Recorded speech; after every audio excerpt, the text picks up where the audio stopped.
I would now like to invite Lydia Cachao Ribeiro to the podium.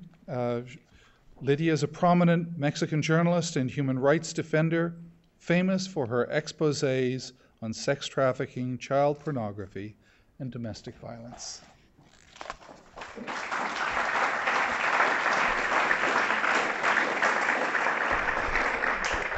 Thank you so much. I'm honored and humbled to be here in this room with such an incredible group of powerful people that will help us in this battle.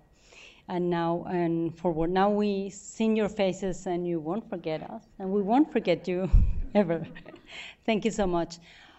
A long time ago, 7 years ago, there was this little boy called Raul that we rescued along with his mother. He was being abused by his father, but the father was a trafficker of women and children, and the mother escaped his hands with the little boy. They were at the shelter. We were working with him. He was really, really violent. He was almost 5, but he broke down a door, hitting it because he was so full of anger. We were working with Raul, and no psychologist in the shelter could really talk to him. He was really, really angry.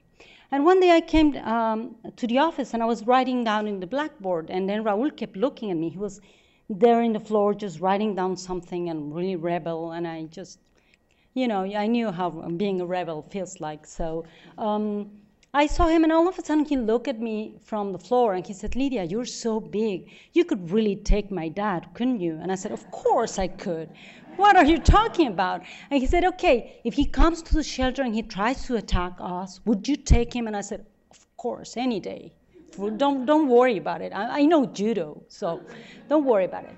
So Raul started sleeping ever since that night. And then the psychologist told me, "What did you tell Raul?" And I said, "Nothing." And I was like, "Okay, I won't tell him that I know judo."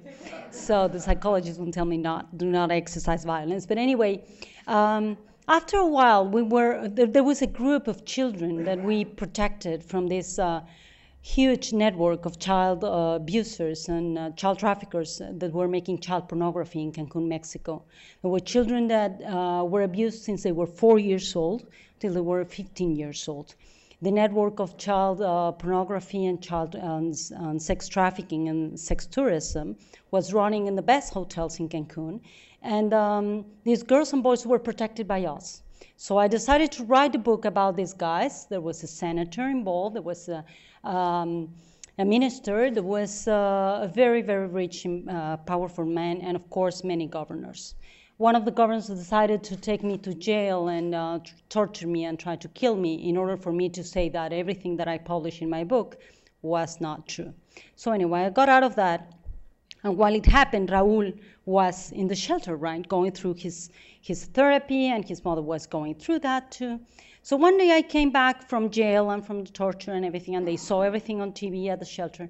And I came back to the shelter one day. I was really, really scared and depressed, but I couldn't show it to the woman, right?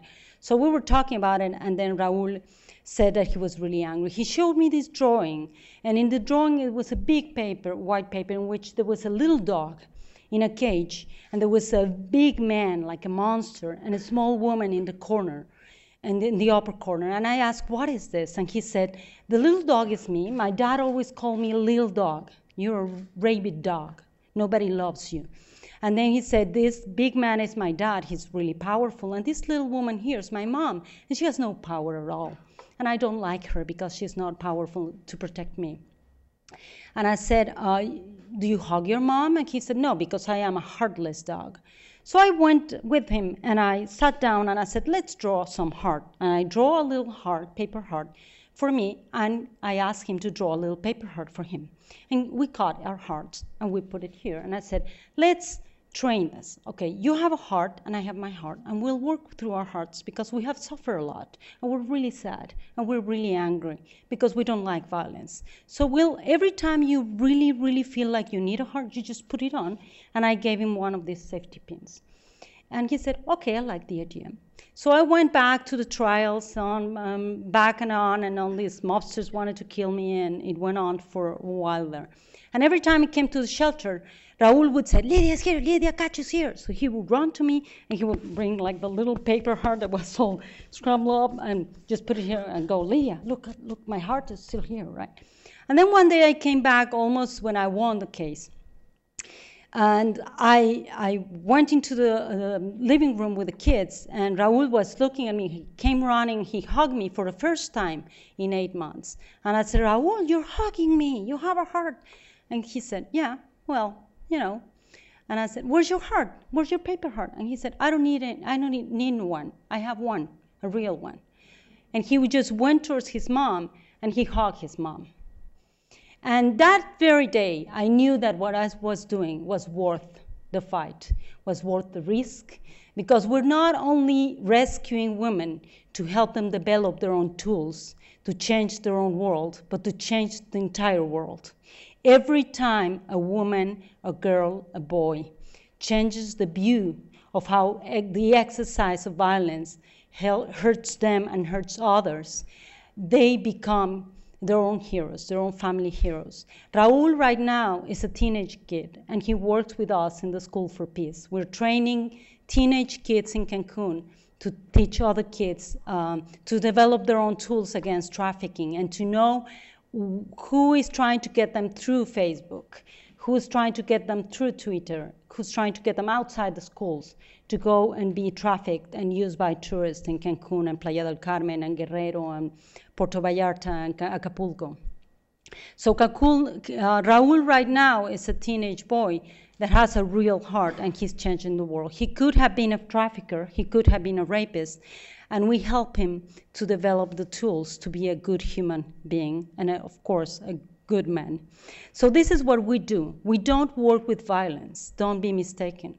We are not only seeing the horrible side of violence, it is horrible, of course, we are seeing the best of humanity. Every time we help a victim to be rescued, we are being rescued ourselves. Every time we accompany a woman to change her life, our life changes, and that is what gives us power, the knowledge that we are one in humanity. And with being one in humanity, I do believe everyone in this room is part of our family now.